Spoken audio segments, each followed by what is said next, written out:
Football's biggest villains explained. Every sport has heroes, but every unforgettable story also has villains. Some betrayed the clubs that made them legends. Some crossed lines nobody expected, and others became hated by millions because of one single moment. These are the stories behind football's biggest villains. And being a villain does not always mean being a bad person. Sometimes history simply chooses its villains. Through one moment, one decision, one night the whole world was watching. And that was all it took to change everything. 10 players, 10 unforgettable stories, and we start with the one that shocked English football first. Eric Cantona. One kick changed Eric Cantona forever. Before that night, he was pure genius, worshipped by Manchester United fans, playing with an arrogance, a style, and a brilliance nobody else had, turning a good team into champions almost by himself. Then, in January 1995, everything exploded. Cantona was sent off against Crystal Palace and walked toward the tunnel, when a fan ran down the stairs and shouted insults straight into his face, and what happened next shocked the entire football world, as Cantona jumped and landed a flying kick straight into the fan's chest. The genius had become the villain in a single second, banned for months while headlines appeared everywhere. Yet United fans never turned on him, and decades later, that kick is still replayed, still argued about, and still completely unforgettable. But the next villain built his entire reputation on pure violence. Diego Costa. Diego Costa did not play football. He fought it. At Atletico Madrid and later Chelsea, he became a nightmare for defenders, with elbows, stamps, and constant provocation following him match after match, while his own fans loved the fire inside him, and opponents feared even standing next to him. The moment that defined him came against Sergio Ramos, elbows flying and tempers exploding on the biggest stage in club football, two warriors trying to destroy each other live on television, and to Chelsea fans he was a hero who never backed down, but to everyone else he became the player you love to hate. Costa proved something dangerous about football, that fear can be just as powerful as talent. But our next villain did not need his fists to become infamous. Pepe! Pepe was Real Madrid's wall, strong, aggressive, and completely fearless, and fans loved him because he protected everything they cared about.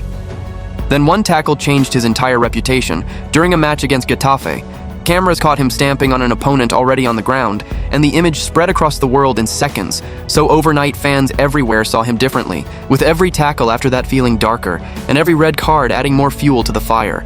Pepe won trophies and earned deep respect from his own fans, but outside Madrid, his name became a symbol of football's darkest side. Yet compared to what came next, this was only the beginning.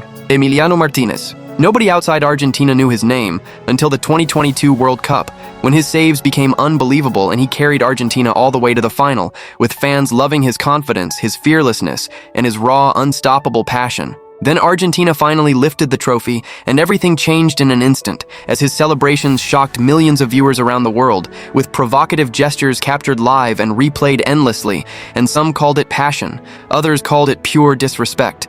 And the hero of Argentina became a villain almost overnight, his name trending for days, not for his saves, but for his behavior after the final whistle.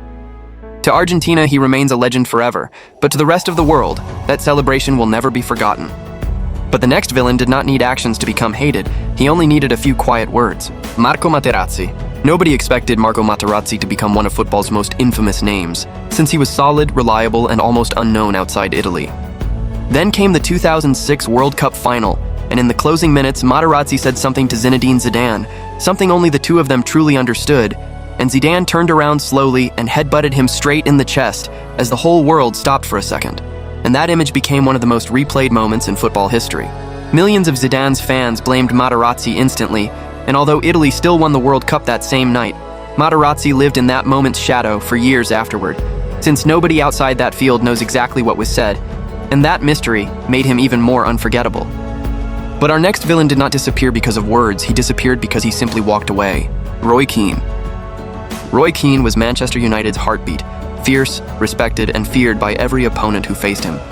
But before the 2002 World Cup, everything suddenly collapsed, when a brutal dispute with Ireland's manager exploded in front of the entire squad, and Keane criticized the preparation, the standards, and the leadership around him. Until days later he was sent home before a single match was even played. Millions of Irish fans were left in complete shock, some seeing a leader demanding excellence from everyone, others seeing a captain who abandoned his country at the worst possible moment. And that single walkout still divides Ireland to this very day. But compared to our next villain, this controversy looked small. Sergio Ramos. Sergio Ramos feared nobody on any pitch, standing as Real Madrid's ultimate leader, delivering trophy after trophy and big moment after big moment whenever his team needed him most. But to opposing fans, he represented something far darker.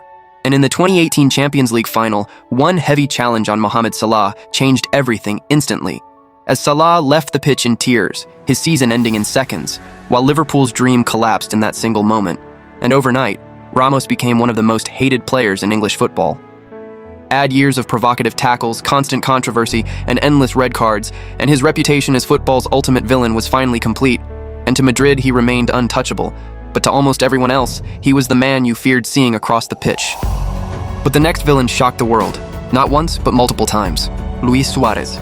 Luis Suárez could destroy any defense alive, brilliant, ruthless, and completely unstoppable when he was in form, yet his career became defined by moments nobody could quite believe. At the 2010 World Cup, with a certain goal seconds away from happening, Suárez blocked it with his hand, right on the goal line, and Uruguay survived that moment, while Ghana's entire dream was destroyed in seconds.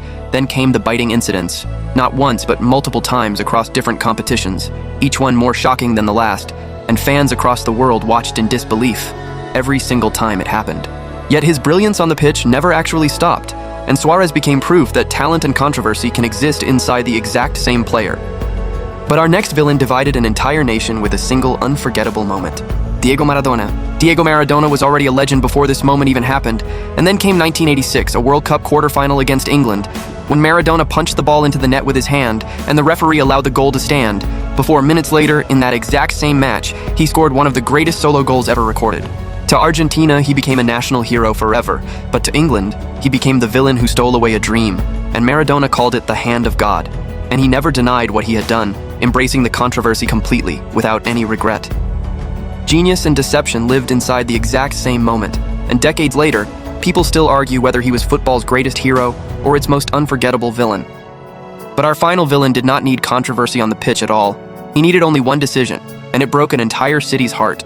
Luis Figo. Barcelona adored him completely, as their symbol, their leader, and their pride week after week, with fans believing he would stay at the club forever. Then came the summer of 2000, and everything changed overnight when Figo signed for Real Madrid, Barcelona's fiercest rival, for a world record transfer fee, and the reaction across Catalonia was instant and completely furious.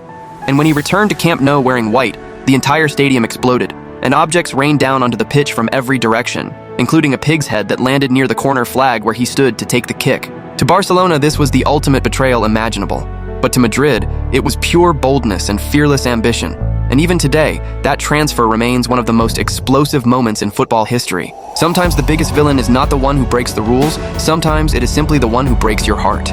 Every sport needs heroes, giving us something to believe in every single week, but villains make history unforgettable, in a way heroes never could. Some of these players were misunderstood, some embraced the role completely and never apologized for it, while others simply became prisoners of one single moment, forever. Whether it was a kick, an elbow, a stamp, a gesture, a word nobody outside the pitch will ever hear, a tackle, a walkout, a hand, or a signature on a piece of paper. 10 different actions and 10 different reactions from millions of fans around the world, but every single one of them changed football history forever. Which football villain do you think should have been on this list? Let us know in the comments.